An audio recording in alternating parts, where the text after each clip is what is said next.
thank you very much for coming on a Friday.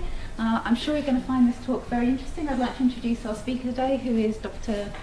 Sandro Cesarego. He's Associate Professor in Linguistics at the University of Texas at Austin, and he works in the Department of Spanish and Portuguese Studies. Sandro's research centres on languages that developed in Latin America from the contact of African languages and Spanish in colonial times, and he analyses their evolution over time. He's actually come to us today from Helsinki, where he's on research sabbatical, and today he's going to speak to us about minority varieties of Spanish in Latin America. Thank you. Thank you. Thank you. So, well, first of all, I'd like to thank everybody for being here. It's an honor for me to be here with you and have the opportunity to share with you some of the results of my research. And I know that in this course you looked at several topics in Latin American literature and culture. This talk is about another aspect of Latin America. It is about the African diaspora to the Americas and its linguistic consequences. So I will begin with a brief introduction, followed by the main linguistic features that have been reported for the Afro-Hispanic languages of the Americas. Then we will talk about the so-called Spanish Creole debate. So, what is a Creole language? In linguistics, usually when we talk about Creole languages in the American context, we are talking about languages that develop from the contact of African languages and European languages in colonial settings. And these languages are usually quite different from the European varieties spoken over here. So if you think about Jamaican Creole, it's quite different from English. No? Saranan Tongo, spoken in Suriname, quite different from English. The French Creole varieties spoken in the Caribbean are quite different from the French spoken in France, right? So when we talk about Creole languages, usually we are talking about these varieties.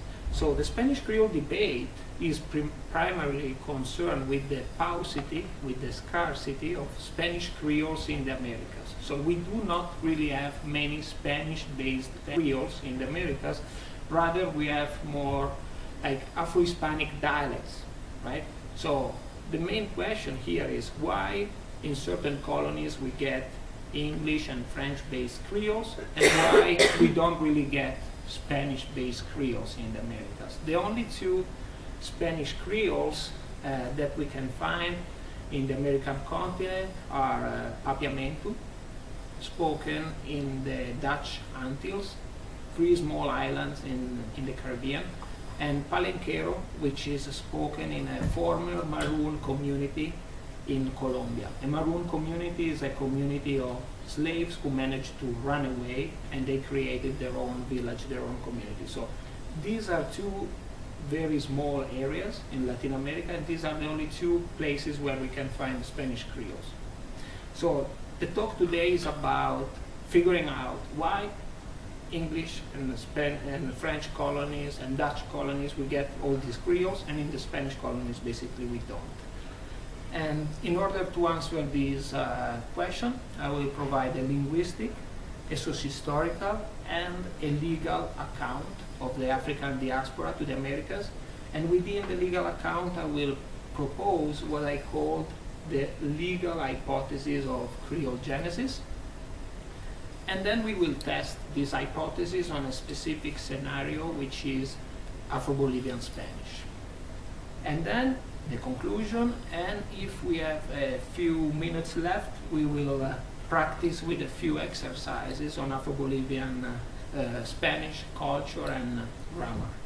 So the main goal of this presentation is to cast light on the genesis and evolution of the Afro-Hispanic languages of the Americas and provide a new perspective on the long-lasting Spanish Creole debate. So before going into the details of this presentation, I think it would be good to spend a few words on terminology. So what is a Creole? Actually, in Creole linguistics, there is no common consensus on what the Creole language is. So some scholars would say that the only thing that Creole languages have in common is their cultural and social history, which is usually related to black slavery and plantation societies.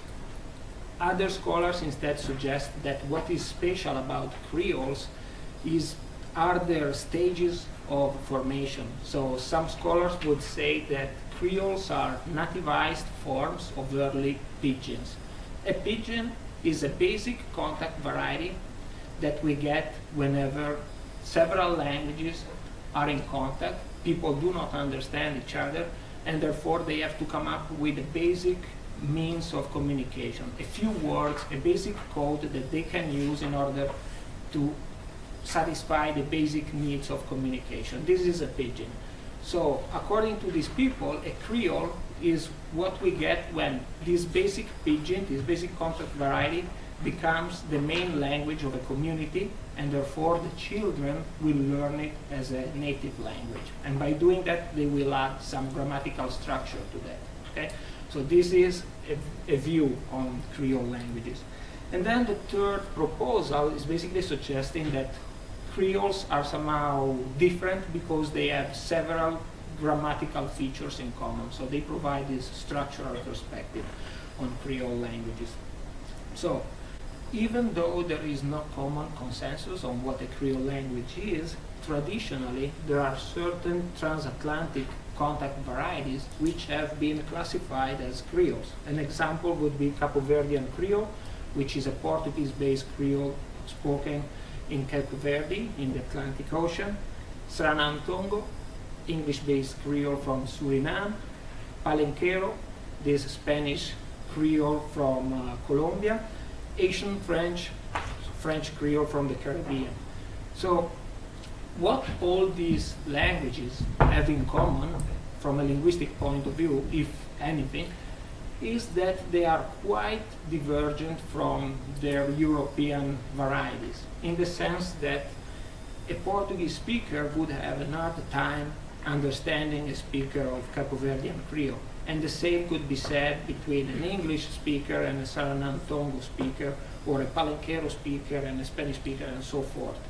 Now, on the other hand, when we look at the rest of the Afro-Hispanic languages of the Americas, we can see that there are certain peculiar features, but any standard speaker of Spanish would have no problems understanding a speaker of one of these varieties.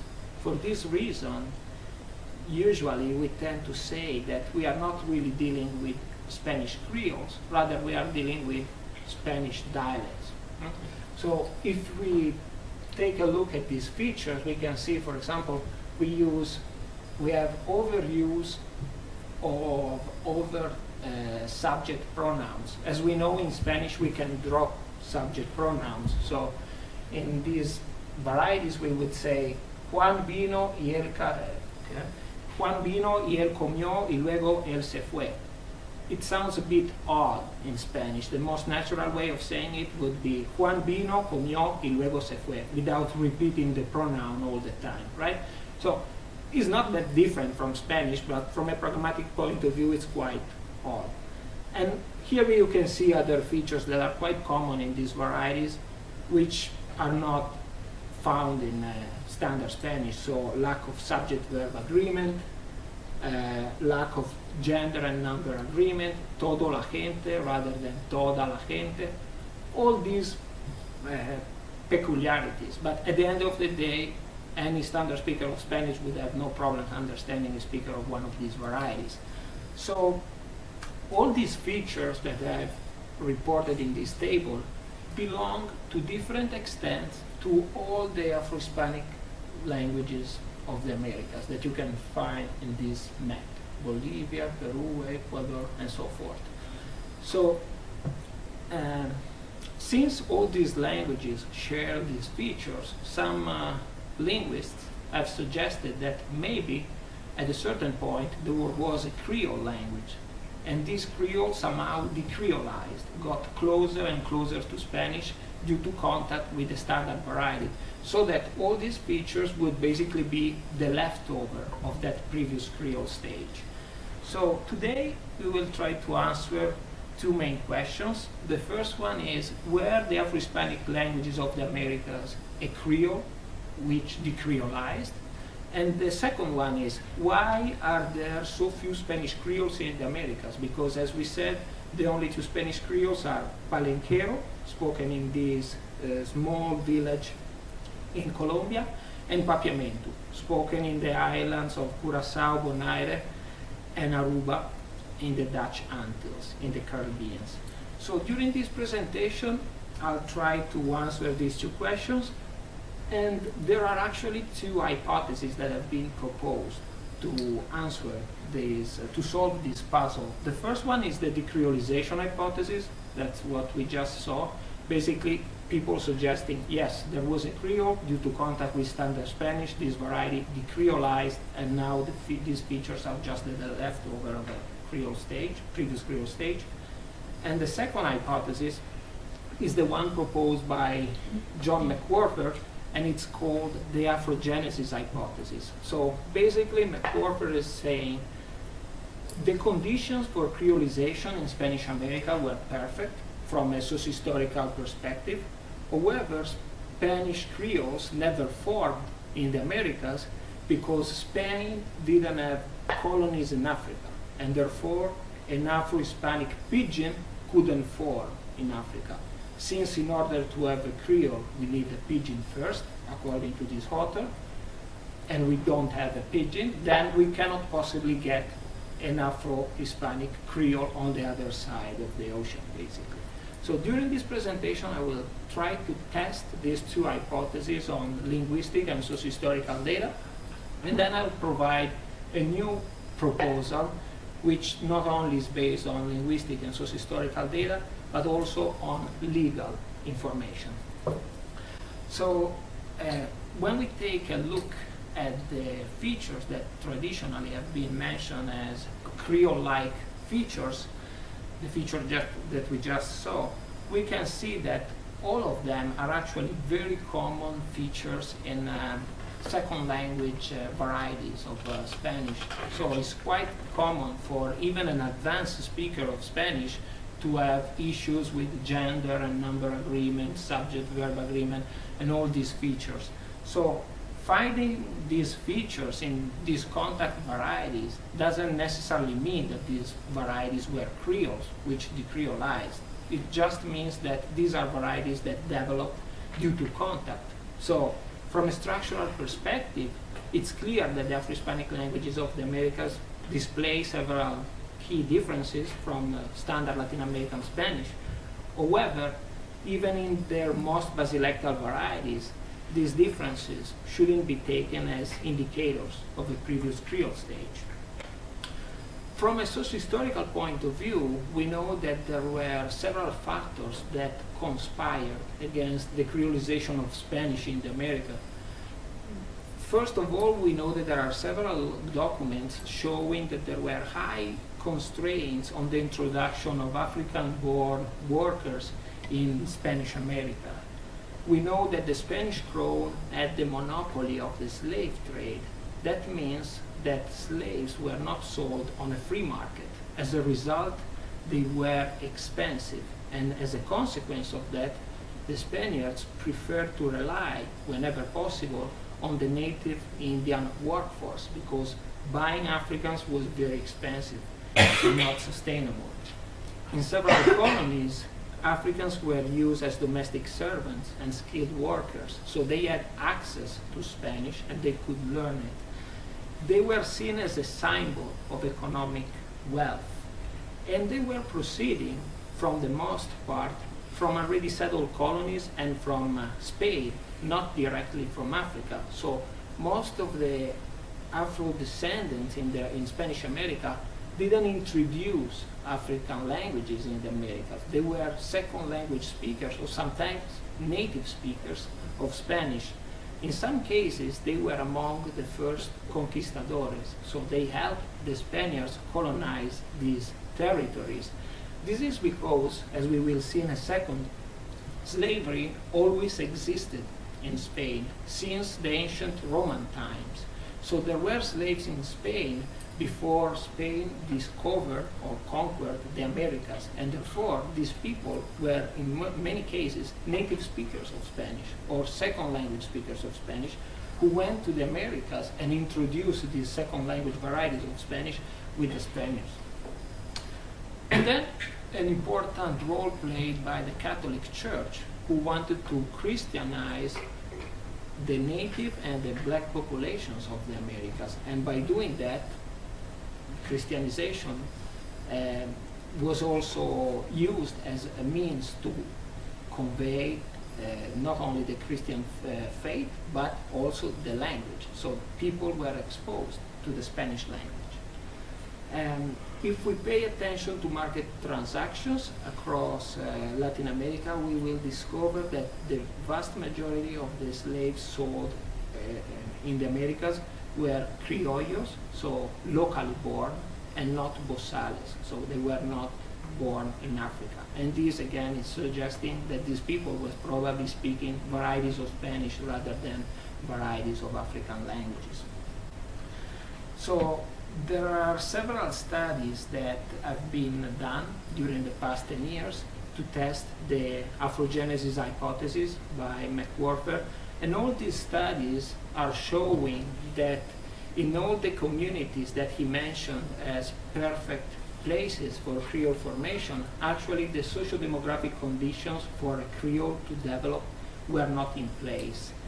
And so on a case-by-case analysis, the Afrogenesis hypothesis appears not to withstand the available information we have about these regions. However, taken individually, these specific studies appear to be missing the big picture, or as McWhorter would say, something broader was at work in Spanish America than just unconnected local demographic constellations. So by keeping this in mind, during the past few years, I tried to figure out what would be the link among all these black communities in Spanish America, and try to figure out why only in Spanish America we never get Spanish Creoles. And by doing that, I came up with what I call the legal hypothesis of Creole genesis, which is basically ascribing a prime importance in the evolution of the Afro-European languages of the Americas to the historical evolution of slavery, from the legal rules contained in the Roman Corpus Juris, which is the main Roman collection of laws, to the colonial codes implemented overseas. So when we take a look at the evolution of slavery from a legal perspective, we discover that Spain was quite special about it, because the Spanish system received slavery in ancient times with the Corpus Juris, with the Roman legal text.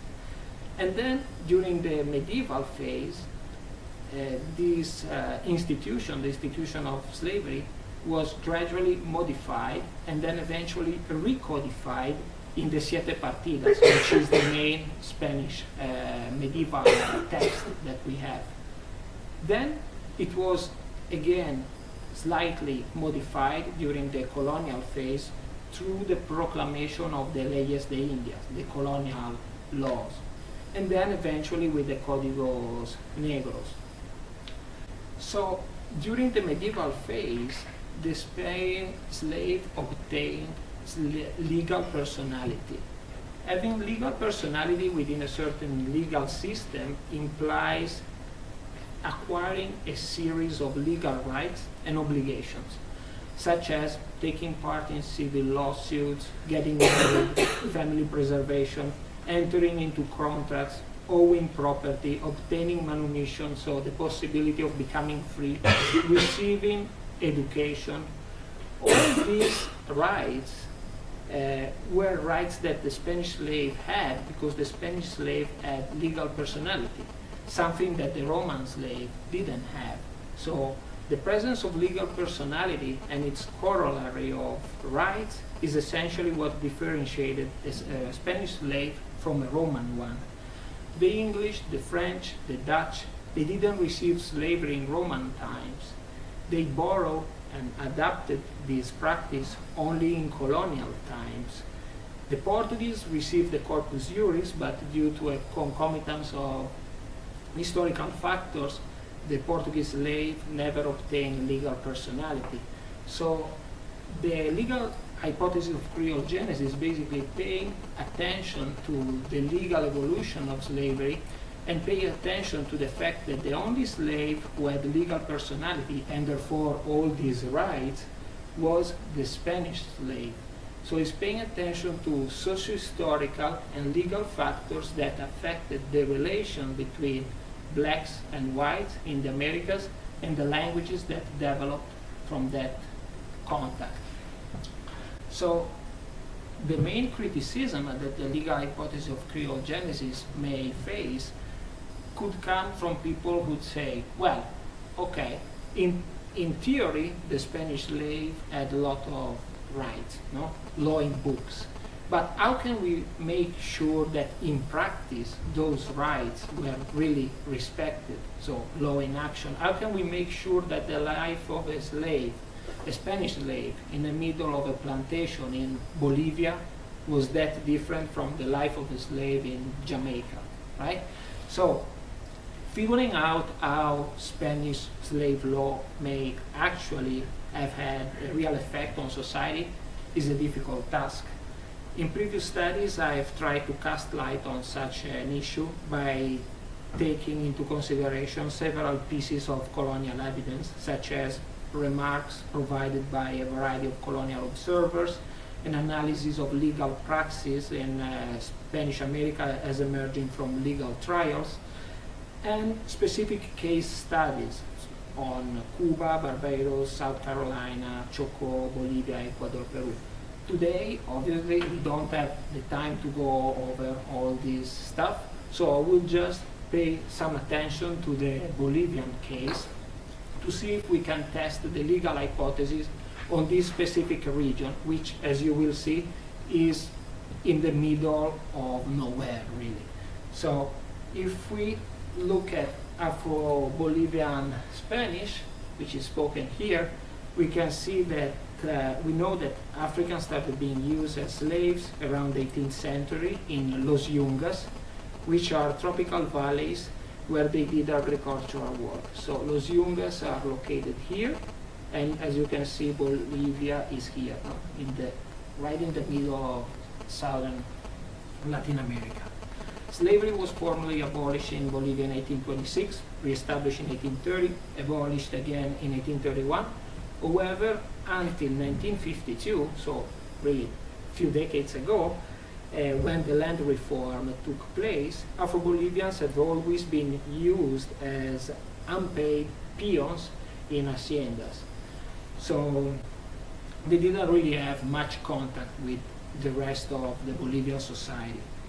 And as you can see, these communities are still very rural. These are some pictures that I took a few years ago during my field work. The main economic activity in these communities has to do with the production of coffee, coca leaves, and other agricultural products. And as you can see, it's still a very rural society, not really in contact with the rest of the Bolivian society. And so this makes Los Yungas a perfect place to test the legal hypothesis of Creole genesis. And if we take a close look at the history of these Bolivian haciendas, we will discover that all the basic rights derived from the notion of legal personality were actually found in these plantations. So slaves worked an average of 4 days a week, since during the rest of the time off to provide for themselves and for their families. They were given a piece of land they could work on to keep the harvest for themselves. They could accumulate goods and property to pay for their manumission, so to become free. And in case of mistreatment, slaves could try to recur to legal means to change owner. And they were instructed in the principle of the Catholic faith on a daily basis. And marriage was encouraged and family units were preserved. So now we may ask, so were the Spanish planters so nice to and kind to their slaves? The answer is no. But in the Spanish system, we see that there is a systematic understanding, a pragmatic understanding that to better living and working conditions corresponded higher profits and less risks of revolts.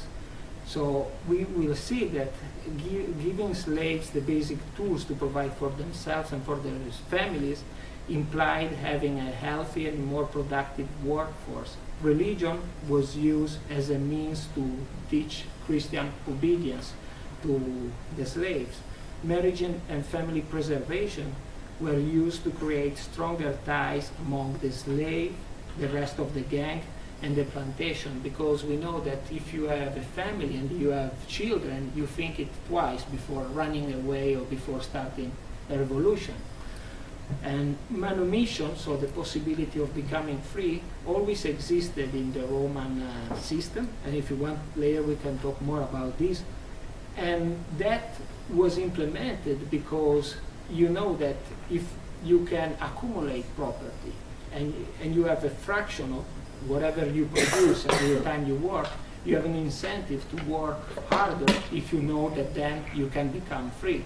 So these people were working harder, accumulating property, becoming free, and then giving this money to the slave owner who would actually benefit from this system because would be able with that money to buy a younger and more productive slave. So that was a system in place that worked in all Spanish America and was not actually allowed in most of the European colonies in the Americas. And then, if we have time, we will see the story of King Bonifacio Pinedo, because in these communities there is a monarchy. The Afro-Bolivian community has a king, and if we have the time, we will see something about this, which is actually related to the possibility of becoming free and obtaining manumission. So, to conclude, from a socio-historical perspective, we saw that the factors that were mentioned by McWhorter and his Afrogenesis hypothesis were not really in place in Spanish America, and therefore this goes against that model.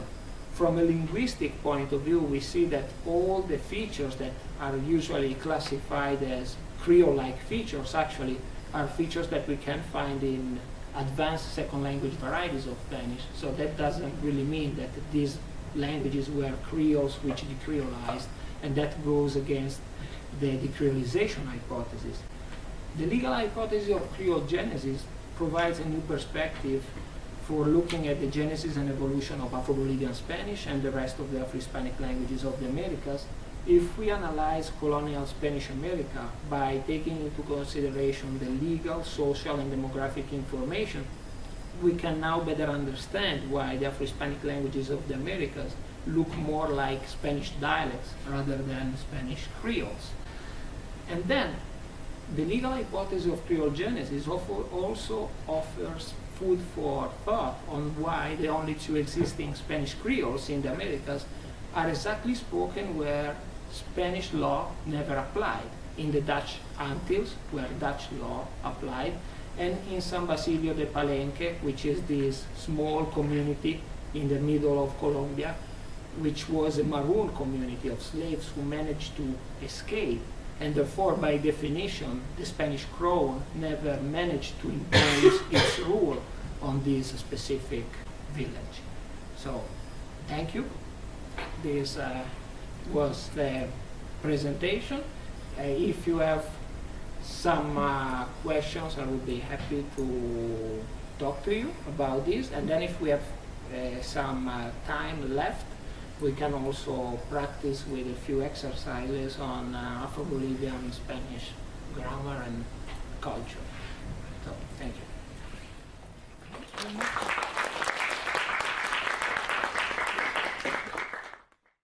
Have you got a sample of one of those varieties? Yes, I have a few exercises when in some of them we can listen to a few Okay. samples. Actually, if you want, we can play a few samples now, then we can listen to a video in which they are not really speaking that variety, but is interesting because it talks about this monarchy in Bolivia. Okay. So let's see if we can play a few tokens. So there have been a few studies, few books published on Afro-Bolivian Spanish. The first one is the one by John Lipsky. You may have heard of him. And he was the first linguist who actually was able to discover this variety. And so then there were some other studies on that. But here I decided to put some of the main morphosyntactic features that we can see in this variety. And some of these tokens come from my personal fieldwork. So in Afro-Bolivian Spanish, as in many varieties of Spanish as a second language, we can find lack of gender agreement. So we can see, for example, this token. Can hear Aquí está muy bonito. So we know in standard Spanish we would say la fiesta muy bonita, right? In this case we see that there is lack of gender agreement. Then we have also lack of number agreement. So usually the plurality is marked once in the noun phrase or in the determiner phrase. So in Spanish we know that gender and number are marked redundantly. So we mark plural on each single element of the noun phrase. We say las gallinas blancas, no? And we put the S on each single element. In these varieties, you mark it once. So, for example, in this case, there is no need to mark it morphologically because there is a number at the beginning of the sentence, and therefore if there is a number, it's automatically plural. So let's see. 15 centavos. It's 100 mandarina, that for some reason we can't hear, and then 15 centavos, like them, rather than centavos, right? Then we have one article, one definite article, lu, which is used for masculine and feminine, so lu taza, lu oveja, lu amigo. We have lack of subject-verb agreement, so yo come, tu come, no, ele come, and elimination of definite articles in generic constructions. Médico muy lejos. Coloico. So instead of el médico está muy lejos, médico muy lejos. No? So we have this sort of phenomena, but as you can see, any standard speaker of Spanish would have no problems understanding this. No? But obviously, there are some peculiarities, right, in this grammar. And if you want, now we can. Yes. Do you think that like the use of ustedes instead of ellos in American Latino Right. is related to something like that? Well, in this variety, we have ustedes as well, no? And we also have, instead of tú, actually they use ote, no? Which comes from usted. So they say ote y otene.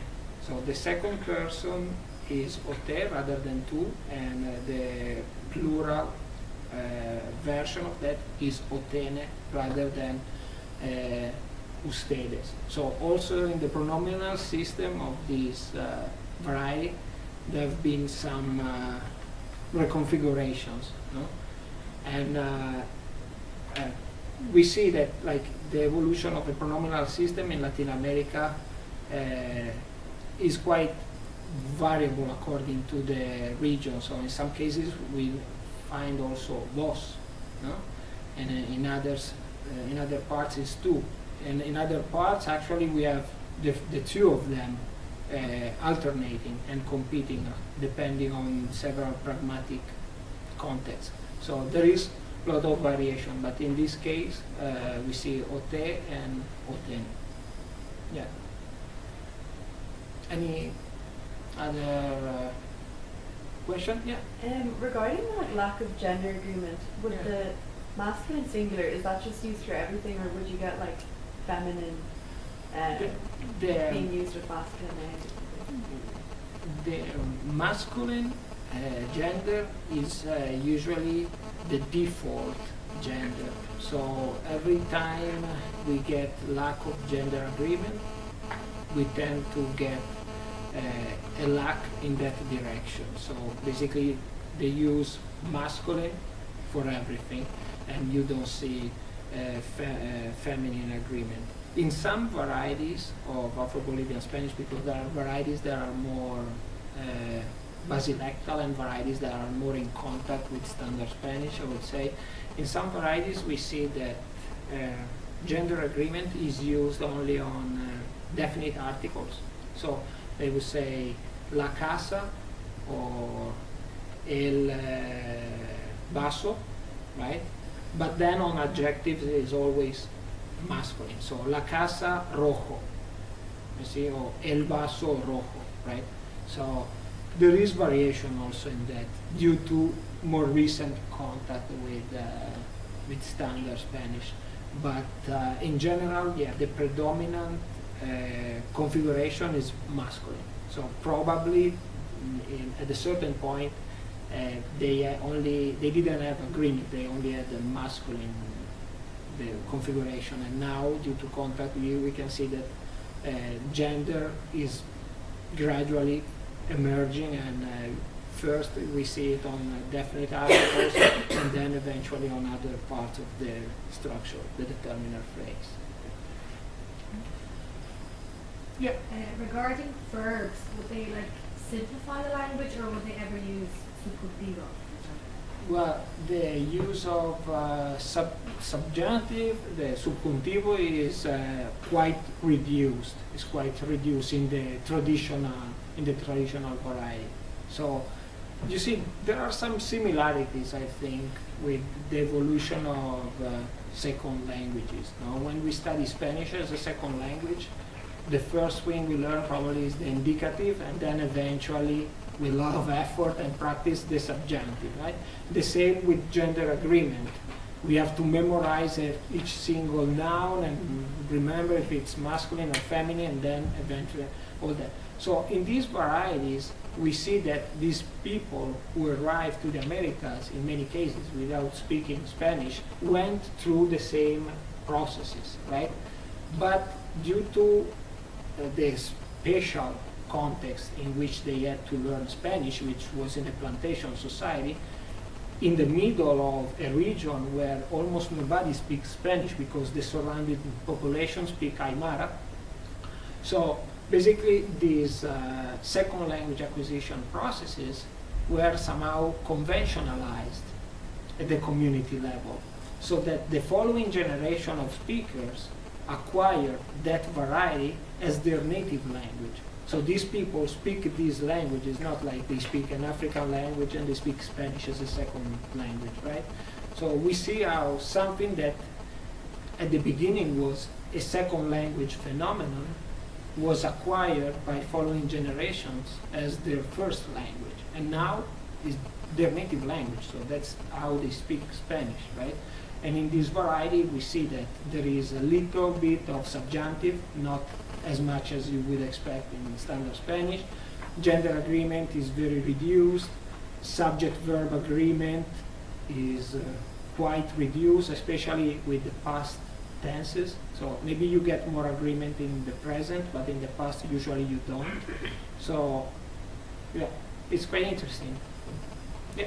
But like even the new generation, like they used to use like lack gender agreement. Like even if they go to school, like how they Well, approach. yes, if people, we can see that there is a gradual evolution of this grammar that is getting closer to Spanish, because during the past 70 years, since the land reform, basically, that took place in 1952, these people have been in contact, at least more in contact with the rest of the Bolivian society. So, for example, now there are schools in these communities, but they are not really good schools, actually. I've been there, and there's children don't go to school that so systematically, but they are exposed to the standard variety. Now there is also radio and television, so they are exposed to the standard variety. So young generations speak pretty much Spanish. The old generations, like, I don't know if I have some pictures. We saw the pictures before, no? So these, for example, or maybe this. So this guy is called Manuel Barra, and his wife. They spent all their life in this community, which is Tocaña. Even after the land reform, they didn't really go anywhere to get a different job. So they have pretty much done the same life that they used to do before.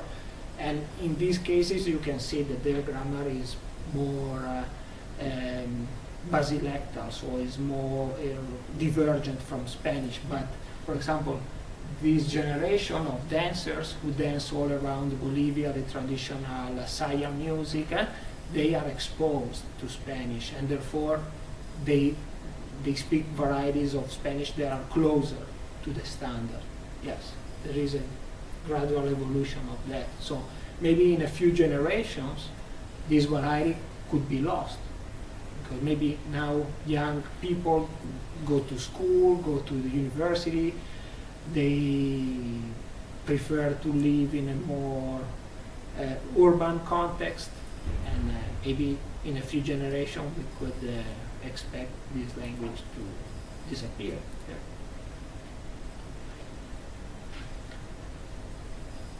Let's see. If we have, But tell us a little bit, why would you want to preserve it? What is the idea behind it? When you say that some of it comes from second language, disrupted second language acquisition, why would we just, why would we not be happily saying, well, finally they've gotten over these issues? I think whether we want to preserve it or not Yeah. is not really up to me, but up to the speakers. Yeah, that's So, to me, every time we lose a language, we lose a part of human culture, part of human history. I mean, if we think that this language, I think, is very special. If we think what these people had to go through and what kind of linguistic result we got, I think it's really interesting to see how something like that could exist. So I think it's quite special, and maybe I'm a bit biased because I spent the past 20 years of my life studying these varieties, but I think they are quite special. I think they can give us a perspective on how language evolved and how it can be conventionalized and how it can look like something that we would be a bit puzzled when we face it, right? But it makes perfect sense. I mean, these people with that language can do everything else, everything that you would do with any other language. So it's a perfect syntactic system. Obviously, from a social perspective, it may be stigmatized, but from a linguistic or a scientific perspective, it's perfectly fine as any other language. So I think it would be interesting and worth it to keep it alive. Now, How are the speakers? Do they feel special?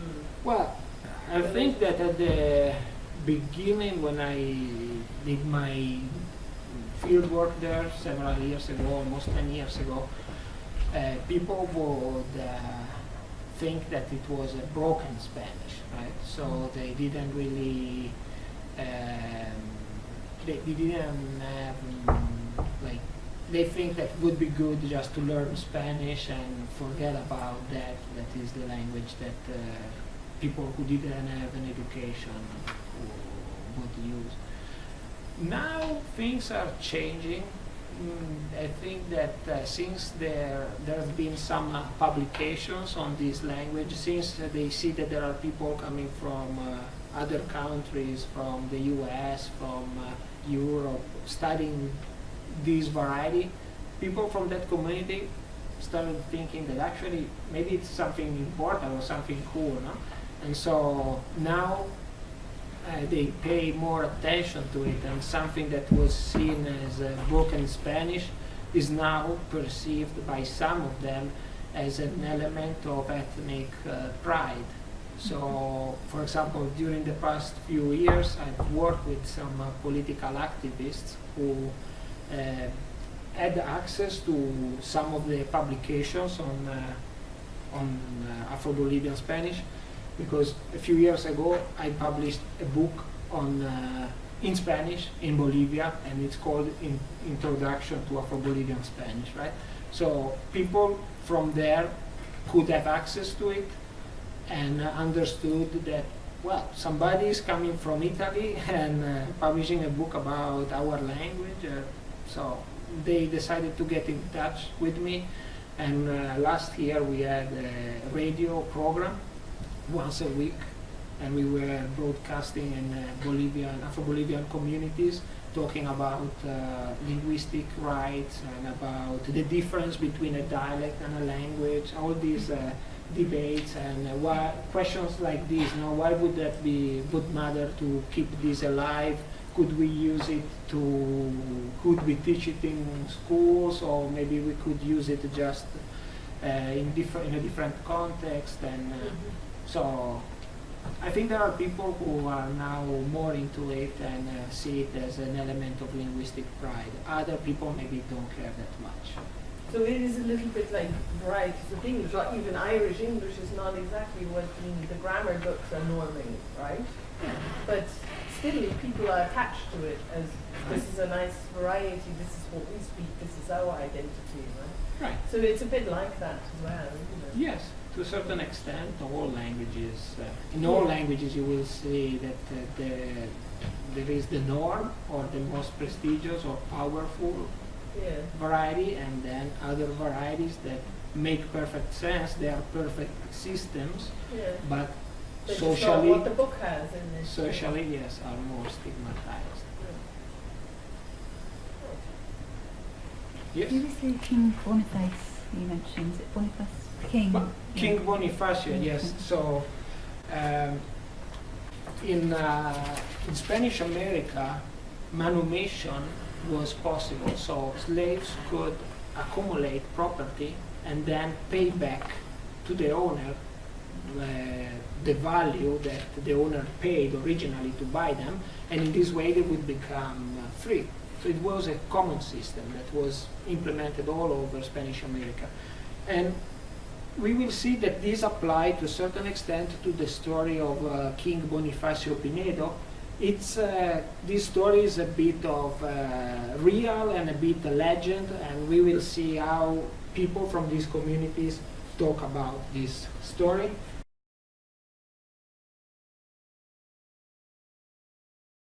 I put down a few questions, ¿no? ¿Por qué hay una monarquía en Bolivia? Pudieron entender que hice video sobre esta monarquía. ¿Por qué tenemos esta monarquía en esta comunidad? Sí. Porque eran descendientes de la nobleza africana. Ajá. Entonces, hay como dos versiones, ¿no? Pero en realidad creo una tercera que es un poco más realista. Dos versiones. Una, básicamente, dicen que cuando llevaron los esclavos a Bolivia, los esclavos que ya estaban en la plantación se enteraron de que llegó su rey africano, ¿sí? Cuando vivían en África, ¿sí? Había una monarquía y se enteraron de que uno de los esclavos que llegó ahí en realidad era el rey que ellos tenían en África. Y entonces repitieron, digamos, decidieron que también ahí en Bolivia él tenía que ser el rey, ¿no? Esa es una versión un poco más, digamos, de leyenda, ¿no? Luego la versión que cuenta el chico, ¿se acuerdan cómo es que llegó a ser rey, según el chico? ¿Se acuerdan? Básicamente lo mandaban a, no sé, a cosechar coca o a cortar leña, lo que fuera, y él una parte la escondía y luego la vendía, y con ese dinero básicamente llegó a tener mucho dinero, se escapó, se construyó su casa, y entonces todo el mundo decía: qué persona tan valiente que logró ser libre y que puede vivir de manera tan exitosa, ¿no? Entonces lo hicieron rey. Creo que la versión más realista es que al trabajar él podía de alguna manera poner a un lado algún tipo de propiedad, algún tipo de producto, y luego venderlo, y con ese dinero pudo llegar a comprar su libertad, ¿no? Y al ser libre él entonces empezó a ayudar a los demás, ¿no? Porque, por ejemplo, según el sistema legal, la esclavitud, hay varias maneras de transformar un ser humano en un esclavo, pero la manera más, digamos, sistemática es que si una persona es hijo de una esclava, automáticamente es esclavo. Entonces la esclavitud se transmite de madre a hijos, ¿no? Entonces en una familia afro-latina, lo primero que se hacía era liberar a la madre, ¿no? En una pareja, un hombre y una mujer, lo primero que hacían era liberar a la mujer, porque así todos los hijos nacían libres, ¿no? Si la mujer en cambio sigue siendo esclava, automáticamente todos sus hijos van a ser esclavos, entonces luego hay que liberar cada hijo, ¿no? Entonces probablemente implementaron estas estrategias que tienen que ver con el derecho español, ¿no? Al liberar, este señor se liberó y luego empezó a liberar probablemente a las mujeres, ¿no? Para que luego la segunda generación fuera gente libre, ¿no?